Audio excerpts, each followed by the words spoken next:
बिस्मिल्लाहिर्रहमानिर्रहीम। Dear student first year class, अस्सलाम वालेकुम। फर्स्ट ईयर क्लास, आज हमारा जो टॉपिक है वो है जी सीलिया और फ्लैजेला पे।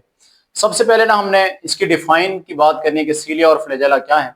तो सीलिया और फ्लैजेला स्टूडेंट याद रखिएगा, these are the microscopic contractile filamentous or hair like appendage which are used for the moving. किसी भी सेल की मूवमेंट के लिए, किसी भी सेल को मूव करवाने के लिए जो सेल मेम्ब्रेन की एक्सटेंशंस हैं, सेल मेम्ब्रेन की प्रोजेक्शंस हैं, जिनको हम साइटोप्लाज्मिक पर प्रोजेक्शंस का नाम देते हैं, दरअसल वो हमारे पास हैं सीलिया और फ्लैजेला के फॉर्म में। तो डिफाइन यहाँ पे लिखी हुई है कि cilia and flagella are the microscopic contractile filamentous or hair like movable protoplasmic processes of the some cell. यानी कुछ सेल के अंदर ये सीलिया और फ्लैजेला जो है आपको वो नजर आते हैं। उसके बाद स्टूडेंट हम बात करते हैं कि सीलिया और फ्लैजेला ये कहां से अराइज होते हैं। ये मैंने आपको अभी बताया कि both the cilia and flagella are the outgrowth of plasma membrane. ये दरअसल प्लाज्मा मेम्ब्रेन की एक्सटेंशंस होती हैं जो कि सीलिया और फ्लैजेला की फॉर्म में आती हैं, और दोनों का जो फंक्शन है वो मैंने आपको अभी बताया कि जानदार जो है या सेल जो है वो सीलिया और फ्लैजेला की मदद से क्या कर सकते हैं, मूव कर सकते हैं। तो ये आपने दो पॉइंट याद रखने। उसके बाद स्टूडेंट हम बात करते हैं कि फ्लैजेला जो है हमेशा साइज में बड़े होते हैं लेकिन तादाद में कम होते हैं। नंबर्स ऑफ फ्लैजेला हमेशा कम होते हैं, लेकिन सीलिया जो है ये तादाद में बिल्कुल ज्यादा होते हैं, बहुत ज्यादा होते हैं, लेकिन इनकी जो लंबाई है या इनकी जो लेंथ है या इनका जो साइज है वो छोटा होता है बनिस्बत किसके, फ्लैजेला के। तो यहाँ पे मैंने लिखा है flagella are 5 to 20 time larger than the cilia. Cilia के मुकाबले में फ्लैजेला 5 से 20 गुना ज्यादा बड़े होते हैं। सेम इंटरनल स्ट्रक्चर दोनों का, चाहे हम सीलिया को देख लें या फिर हम फ्लैजेला को देख लें, तो दोनों का जो स्ट्रक्चर है वो हमारे पास क्या है, वो बिल्कुल आपको सेम नजर आता है। उसके बाद स्टूडेंट हम बात करते हैं नंबर्स की कि हमारे पास इनकी तादाद कितनी कितनी है। तो यहां पे याद रखिएगा, मैंने फ्लैजेला के हवाले से ये पॉइंट हाईलाइट किए हुए हैं कि फ्लैजेला जो है इनकी तादाद एक भी हो सकती है, कुछ जानदारों के अंदर दो भी हो सकते हैं, या फिर बहुत सारे भी हो सकते हैं। बहुत सारों से मुराद इनकी तादाद दो या दो से ज्यादा आपको जो है वो नजर आएगी, या ये बाज दफा टफ्ट की फॉर्म में, ये गुच्छे की फॉर्म में भी आपको कुछ सेल्स के अंदर नजर आते हैं। जी सबसे पहले हम बात करते हैं वन फ्लैजेला की। स्टूडेंट यहाँ पे मैंने एग्जांपल दी है कि कौन से हमारे सेल्स ऐसे हैं जिनमें आपको वन फ्लैजेला नजर आते हैं। उसमें मैंने एग्जांपल दी है मेमिलियन स्पर्मेटोजोआ। हमारे जो स्पर्म है, स्पर्म सेल, दरअसल उनमें आपको ये जो फिलामेंट लाइक स्ट्रक्चर नजर आ रहा है, दरअसल ये क्या होता है, ये फ्लैजेला होता है। उसके बाद कुछ सेल हमारे वो भी हैं, जैसा कि यूनिसेलुलर सेल मैंने क्लेमेडोमोनास जो कि आपकी ग्रीन एल्गी है, इसकी हमने बात की। तो इसमें फ्लैजेला आपको कितने नजर आ रहे हैं स्टूडेंट, दो। जैसा कि डायग्राम के अंदर यहाँ पे मैंने क्लेमेडोमोनास को जो है वो शो किया है, और इसके आपको फ्लैजेला कितने नजर आ रहे हैं, दो नजर आ रहे हैं। उसके बाद स्टूडेंट हम बात करते हैं कुछ सेल ऐसे भी हैं जिनमें फ्लैजेला की तादाद दो या दो से ज्यादा भी हो सकती है। जैसा कि अगर हम बैक्टीरियल सेल की बात करें तो बैक्टीरियल सेल में बाज दफा ये फ्लैजेला जो है वो बिल्कुल टफ्ट की फॉर्म में या गुच्छों की फॉर्म में भी होते हैं, जिस कंडीशन में हम इनको नाम देते हैं कि बैक्टीरियल सेल जो है वो लोफोट्राइकस कहलाता है।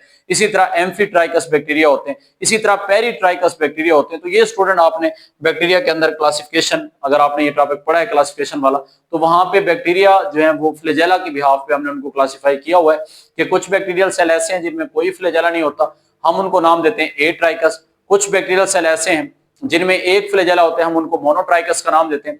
कुछ फ्लैजेला आपके, कुछ बैक्टीरिया ऐसे हैं जिनमें पूरे का पूरा टफ टफ फ्लैजेला आपको नजर आते हैं, हम उनको लोफोट्राइकस का नाम देते हैं। और कुछ बैक्टीरिया ऐसे होते हैं जिनके दोनों साइडों पे गुच्छे होते हैं फ्लैजेला के, हम उनको नाम देते हैं, दे आर कॉल्ड एम्फीट्राइकस। और कुछ बैक्टीरिया ऐसे होते हैं जिनकी पूरी बॉडी की सरफेस पे आपको फ्लैजेला जो है वो एक्सटेंशन जो है वो नजर आती है, तो ये कहलाते हैं पेरीट्राइकस। तो यहाँ पे मैंने आपको ये डिफरेंट एग्जांपल जो है वो दी, किसके बारे से, फ्लैजेला के बारे से। उसके बाद स्टूडेंट हम बात करते हैं सीलिया की।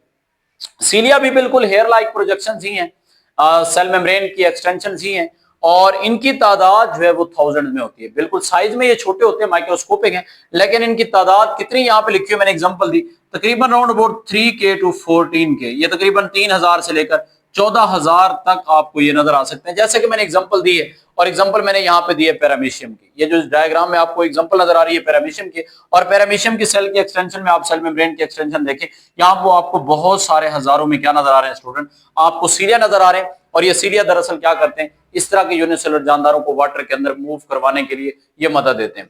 उसके बाद स्टूडेंट हम लोग बात करते हैं कि सीलिया और फ्लैजेला कहाँ से राइज होते हैं। फॉर एग्जांपल हम लोग ना ये कोई सेल ले लेते हैं, और सेल की ये आपको स्टूडेंट मेम्ब्रेन नजर आ रही है, और मेम्ब्रेन के नीचे आपको ये बासल बॉडी नजर आ रही है। बासल बॉडी याद रखिएगा वो पोर्शन है that is present beneath the cell membrane, ये सेल मेम्ब्रेन के नीचे है और ये वो एरिया है जहां से सीलिया या फिर फ्लैजेला जो है आपको अराइज होते हुए नजर आ रहे हैं, जैसा कि इस बासल बॉडी से आपको सीलिया और फ्लैजेला निकलते हुए नजर आ रहे हैं। उसके बाद स्टूडेंट हम बात करते हैं कि यूकैरियोटिक सेल में जो फ्लैजेला है, क्योंकि आपकी टेक्स्ट बुक में सीलिया पे कम बात की गई है, ज्यादा बात जो है वो यूकैरियोटिक फ्लैजेला और प्रोकैरियोटिक फ्लैजेला पे की गई है, तो हम लोग भी बिल्कुल वैसे ही सबसे पहले देखेंगे जी eukaryotic flagella. Student eukaryotic flagella का अगर हम इंटरनल स्ट्रक्चर देखें या इसको क्रॉस सेक्शन इसका देखें तो इसमें आपको फॉर एग्जांपल ये आपका सेल नजर आ रहा है और ये सेल की बार बार आपको क्या नजर आ रही है, that is called cell membrane. अगर हमारे पास ये सेल मेम्ब्रेन है तो इस सेल के सेल मेम्ब्रेन वाले इनर पोर्शन में यहाँ पे हमारे पास ना डुप्लेट आपको माइक्रोट्यूब्यूल नजर आती है, यानी यहाँ पे दो दो, कल मैंने आपको टॉपिक पढ़ाया था सेंट्रियोल और सेंट्रियोल में मैंने आपको बताया था ट्रिपलेट ऑफ माइक्रोट्यूब्यूल होता है, लेकिन आज हम बात कर रहे हैं किसकी, आज हम बात कर रहे हैं फ्लैजेला की। तो फ्लैजेला में student duplet of the microtubule होते हैं और इनके भी कितने सेट होते हैं, इनके भी 9 सेट होते हैं, यानी एक सेट ये हो गया, ये दूसरा हो गया, ये तीसरा, चौथा, पांचवा, छठा, सातवां, आठवां और ये 9वां। तो ये डुप्लेट ऑफ प्रोटीन के डुप्लेट ऑफ द माइक्रोट्यूब्यूल्स के आपको यहाँ पे 9 सेट जो है वो नजर आते हैं और इनके सेंटर में भी स्टूडेंट आपने याद रखना है कि हमारे पास जो फ्लैजेला है उनके सेंटर में भी आपको 2 और प्रोटीन जो है वो नजर आती हैं जो कि यहाँ पर भी मौजूद है। ठीक है जी, तो अगर हम इनकी माइक्रोट्यूब्यूल का ओवरऑल स्केच देखें तो हमेशा क्या होता है, फ्लैजेला के अंदर 9+2 माइक्रोट्यूब्यूल्स होते हैं, यानी 9 सेट आपको माइक्रोट्यूब्यूल के ये नजर आ रहे हैं, 1 2 3 4 5 6 7 8 और 9, और एक सेट आपको बिल्कुल सेल के सेंटर में नजर आ रहा है, यहाँ पे 1 और ये 2, और ये दोनों जो आपको माइक्रोट्यूब्यूल नजर आ रही है ये दरअसल जिस प्रोटीन के जरिए अटैच है उसको हम नाम देते हैं that is called cross bridge. ठीक है, ये जो आपको ग्रीन शेड में नजर आ रहे हैं ये दोनों माइक्रोट्यूब्यूल ग्रीन शेप में जो फाइबर हैं प्रोटीन के, इनको हम नाम देते हैं these are called cross bridge. उसके बाद स्टूडेंट हम बात करते हैं कि ये जो आपके पास माइक्रोट्यूब्यूल आपस में लिंक्ड है, इसमें आपने याद रखना है कि ए माइक्रोट्यूब्यूल जो है वो बी के साथ अटैच है, इसी तरह ए जो है वो बी के साथ, और ये जो प्रोटीन है इसको हम नाम देते हैं, ये जो ए और बी को आपस में मिला रही है माइक्रोट्यूब्यूल्स को, that is called the A B linker protein. हम इसको नाम देते हैं कि हमारे पास ए बी लिंकर प्रोटीन होती है, और दरअसल ये स्टूडेंट कौन सी प्रोटीन होती है, इस प्रोटीन को हम नाम देते हैं नेक्सिन।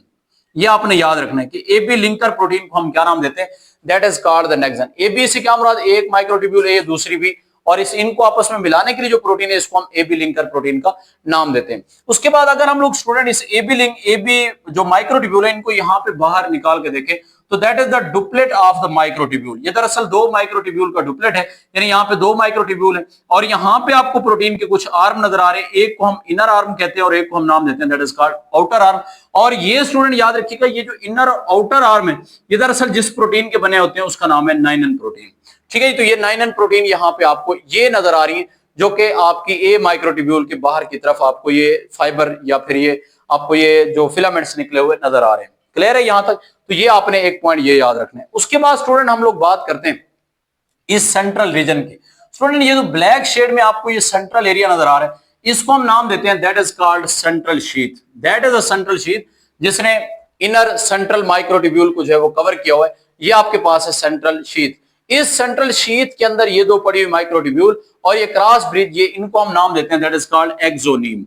Very very important. दरअसल ये सीलिया और फ्लैजेला के अंदर यही एक्सोनीम ही होता है जिसकी कंट्रैक्शन से आपके सीलिया और फ्लैजेला क्या कर सकते हैं, मूव कर सकते हैं। जैसे ही ये एक्सोनीम यानी सेंट्रल एरिया जिसको हम सेंट्रल शीथ कहते हैं, जैसे ही ये कंट्रैक्ट होते हैं तो ये जो आपको प्रोटीन नजर आ रही है these are called the spikes protein which are attach with the A microtubule. ये सारी की सारी ए माइक्रोट्यूब्यूल के साथ अटैच है। दरअसल ये प्रोटीन आके ना इस एक्सोनीम एरिया यानी सेंट्रल शीथ के साथ अटैच होती है, जैसे जिससे पूरे का पूरा सीलिया या फिर फ्लैजेला जो है वो क्या करना स्टार्ट कर देते हैं, वो मूवमेंट करना स्टार्ट कर देता है। तो ये आपने पॉइंट जो है इसकी मूवमेंट के हवाले से याद रखने। तो ये जो स्ट्रक्चर आपको नजर आ रहा है स्टूडेंट ये यूकैरियोटिक फ्लैजेला का है, और आपने ये पॉइंट याद रखना है कि यूकैरियोटिक जो फ्लैजेला है ये आपको ट्यूबुलाइन प्रोटीन के बने हुए नजर आते हैं, ट्यूबुलाइन यानी माइक्रोट्यूब्यूल प्रोटीन के। और ये दूसरा मैंने एक पॉइंट लिखा है कि सेंट्रियोल के अंदर जो माइक्रोट्यूब्यूल होते हैं वो 9+0, उनका फार्मूला 9+0। 9+ का मतलब कि वहां पर ट्रिपलेट ऑफ माइक्रोट्यूब्यूल है लेकिन उनकी तादाद सिर्फ क्या है, 9 है।